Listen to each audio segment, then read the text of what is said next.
అందరికీ వందనాలు. ఈరోజు బైబిల్ రీడింగ్లో పార్ట్ 2లో కీర్తనల గ్రంథం నుండి 28వ కీర్తన, దావీదు కీర్తన. యెహోవా, నేను నీకు మొరపెట్టుచున్నాను. నా ఆశ్రయ దుర్గమా, మౌనముగా ఉండక నా మనవి ఆలకింపుము. నీవు మౌనముగా నుండిన ఎడల నేను సమాధిలోనికి దిగువారి వలె అగుదును. నేను నీకు మొరపెట్టునప్పుడు, నీ పరిశుద్ధాలయము వైపునకు నా చేతులనెత్తునప్పుడు నా విజ్ఞాపన ధ్వని ఆలకింపుము. భక్తిహీనులను, పాపము చేయువారిని నీవు లాగివేయునట్టు నన్ను లాగివేయకుము. వారు దుష్టాలోచన హృదయములో నుంచుకొని తమ పొరుగు వారితో సమాధానముగా మాటలాడుదురు. వారి క్రియలను బట్టి, వారి దుష్టక్రియలను బట్టి వారికి ప్రతీకారము చేయుము. వారు చేసిన పనిని బట్టి వారికి ప్రతీకారము చేయుము. వారికి తగిన ప్రతిఫలమిమ్ము. యెహోవా కార్యములను వారు లక్ష్యపెట్టరు, ఆయన హస్తకృత్యములను వారు లక్ష్యపెట్టరు. కావున ఆయన వారిని వృద్ధిపరచక నిర్మూలము చేయును. యెహోవా నా విజ్ఞాపన ధ్వని ఆలకించియున్నాడు. ఆయనకు స్తోత్రము కలుగునుగాక. యెహోవా నా ఆశ్రయము, నా కేడెము. నా హృదయము ఆయన యందు నమ్మికయుంచెను గనుక నాకు సహాయము కలిగెను. కావున నా హృదయము ప్రహర్షించుచున్నది. కీర్తనలతో నేను ఆయనను స్తుతించుచున్నాను. యెహోవా తన జనులకు ఆశ్రయము, ఆయన తన అభిషిక్తునికి రక్షణ దుర్గము. నీ జనులను రక్షింపుము, నీ స్వాస్థ్యమును ఆశీర్వదింపుము. వారికి కాపరివై నిత్యము వారిని ఉద్ధరింపుము.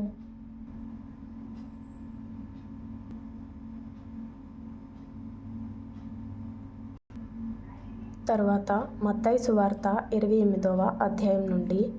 విశ్రాంతి దినము గడిచిపోయిన తరువాత ఆదివారమున తెల్లవారుచుండగా మగ్దలేనే మరియయు వేరొక మరియయు సమాధిని చూడవచ్చిరి. ఇదిగో, ప్రభుదూత పరలోకము నుండి దిగివచ్చి రాయి పొర్లించి దాని మీద కూర్చుండెను. అప్పుడు మహాభూకంపము కలిగెను. ఆ దూత స్వరూపము మెరుపు వలె నుండెను.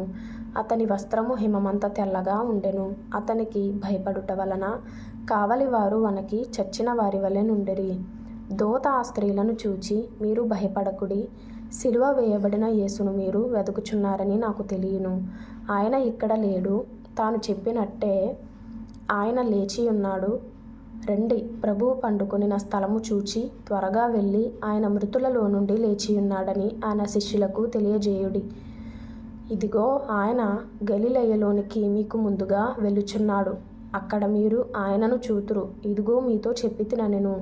వారు భయముతోనూ మహా ఆనందముతోనూ సమాధి యొద్ద నుండి త్వరగా వెళ్ళి ఆయన శిష్యులకు ఆ వర్తమానము తెలుప పరిగెత్తుచుండగా యేసు వారిని ఎదుర్కొని, మీకు శుభమని చెప్పెను.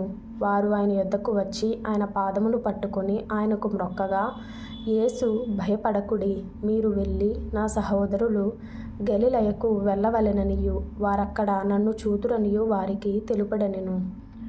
వారు వెళ్ళుచుండగా కావలి వారిలో కొందరు పట్టణములోనికి వచ్చి జరిగిన సంగతులన్నిటినీ ప్రధాన యాజకులతో చెప్పిరి.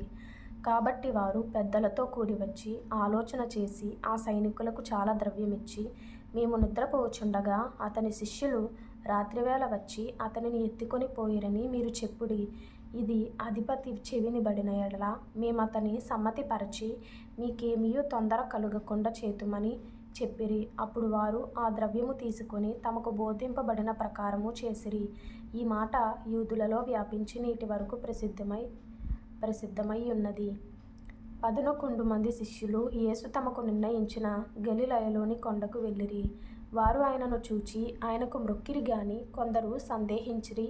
అయితే యేసు వారి యొద్దకు వచ్చి, పరలోకమందును భూమి మీదను నాకు సర్వాధికారము ఇయ్యబడి ఉన్నది.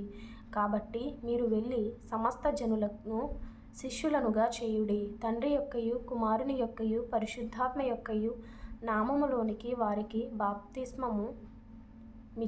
బాప్తిస్మమిచ్చుచు నేను మీకు ఏ ఏ సంగతులను ఆజ్ఞాపించితినో వాటినన్నిటినీ గైకొనవలెనని వారికి బోధించుడి.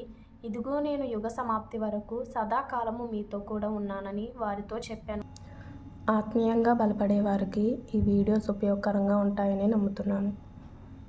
ప్రభు నాతో ఖచ్చితంగా మాట్లాడాలి అనే ఆశతో బైబిల్ చదివే వారితో ఖచ్చితంగా ప్రభు మాట్లాడతారు.